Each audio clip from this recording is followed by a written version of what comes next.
Hi, welcome to my quilting beehive.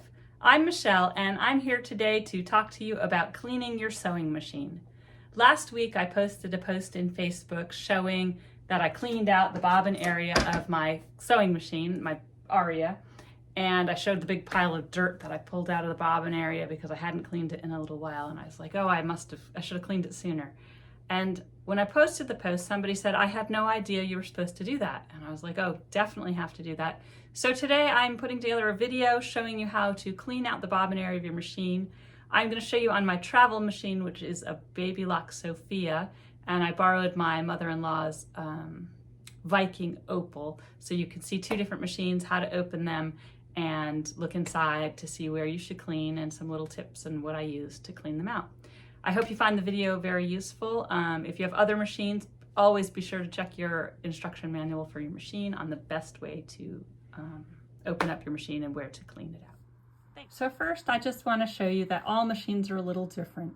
I borrowed my mother-in-law's machine. This is a Husqvarna Viking Opal 670. And I just want to show you that depending on your machine model, you'll need to look in your manual to see how far you can open it up. So her machine opens up very differently than my machine.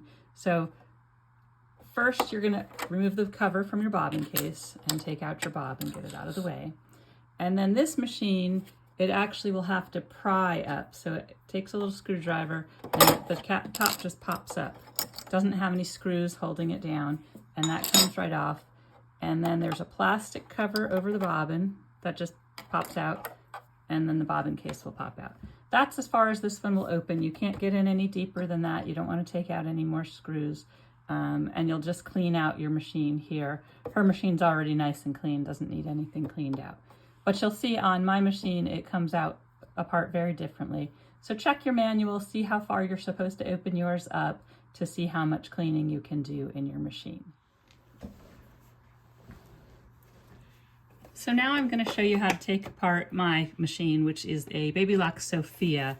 It has a little more ability to open than the Viking that I showed first.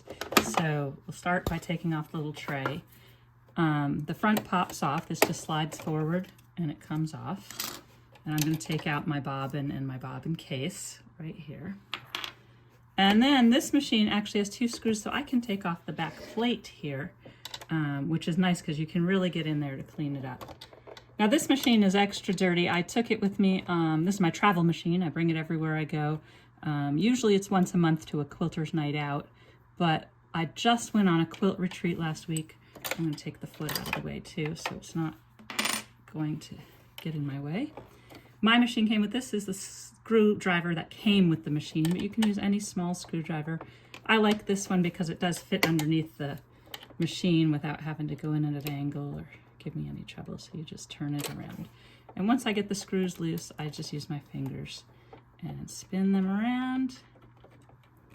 And this machine, I'm sure it is filthy inside. So let's see how much dust we get out. Oh yeah, very dirty. So for tools for cleaning, I tend to use my paintbrush the most. This is just an old paintbrush. I used to, when I was in college, I went to art school, so this is left over from art school. Just a paintbrush. It's nice soft bristles, which I like using for cleaning out my machine. This one's kind of handy. It's actually just a coffee stirrer with a piece of pipe cleaner. A long time ago, I was at a Quilt Guild retreat, and somebody gave everybody one of these and said it would be a great way to clean out their machine. This was one that came with my sewing machine. Just a little simple brush. And then this one, I think it's actually for makeup, but it works well to get into little places. It's just a little bristly brush. And once in a while I use my tweezers if there's something that I need to grab and a thread or something. So I am looking in here and I can see it is very dusty in there. So we're going to be pulling out a lot of dust. I start with my big paintbrush and I'll just brush out the bobbin area. At my retreat last week, I did do some quilt as you go, so I was doing a little bit of quilting on this machine with batting in there and everything, so you get a little extra dust with the batting. The little bristly brush is good for getting in the feed dogs. My feed dogs are all full of dust. Clean those out, look at that big clump in there. So most of this is from last week's quilters retreat, so a week of sewing every day, 5 days straight. Normally I would clean it out halfway through the week because I do sew all day, every day. But I thought I'd save it up and give you a good show when I cleaned it out today for the video. So just use your brush. I prefer my paintbrush the most. You just kind of spin it around and it catches all that dust. You want to be gentle. You don't want to poke any of the electronics. You don't want to damage anything. If you see any threads, that's what I would use my tweezers for. I don't see anything that needs to be pulled out with tweezers today. And I just pull my pile of dust off my brush as I go and give it a good little sweep. I avoid canned air. Some people say you should just blow it out with canned air, but sometimes when you're blowing out with canned air, you end up blowing it deeper into the machine. So you have to be really careful with canned air. So I think it's better just to gently remove the dust with a paintbrush, tweezers for any loose threads. Like this piece right here doesn't want to come out, so we'll pull that out. And just give it a quick little cleaning. You should do this depending on how much you sew. I do it at least once a month in my regular machine. This is my travel machine, so I only use it once or twice a month when I'm out in classes and things. So I don't do this one quite as often. But definitely after a week of sewing at a retreat, you need to give it a good cleaning. And that looks pretty good now. So make sure you clean around the feed dogs. This right here is the thread cutter. Sometimes you get a little build up in there. There is a felt pad that works with the thread cutter, but I do see a thread right here, so I'm gonna try and grab that. Yeah. I guess it's not a thread, a lump of dust. There it is. So pull that right out. And just give it a dusting. Be gentle with all the electronic parts. Very careful when you're doing it, and just give it a quick cleaning, and then you're ready to put it back together. So you start with your plate. I really like that I can open this all up and get in there to get all that dust out. It definitely makes it easier to see where you're cleaning and not miss anything.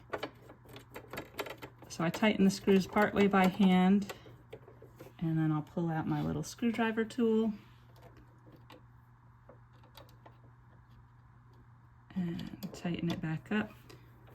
I remember one time I didn't tighten the screw all the way in my machine. When I started to sew, it made a little vibrating noise. And I was like, what is that? Did I break something? But no, it just didn't tighten the screws. You do need to tighten the screws. There you go.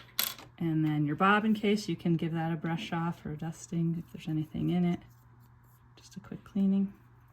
Make sure when you put it in, you know which direction it goes. There's a little bump on this one, and it should touch this metal plate that sticks out. Let's see if I can point with these right here. And there's a white arrow on mine that points, so I know that it should be pointing to this white dot. And when you put it in, it should have just a little bit of give, and it bounces off of here. There's a little bump that bounces off of here, right there. And then you snap this back on, and you can replace your bobbin. And that is all there is to it. Now my machine is good to go for another few Quilters nights out and another retreat, wherever I get to go. And look at all that. That was just like so much dust. And if you left that in there and it accumulated over time, your machine would be all full of that. You need to take that out and keep your machine clean and happy. So that is all for cleaning out machine. Thank you so much for joining me, and I hope you found this useful. Thanks.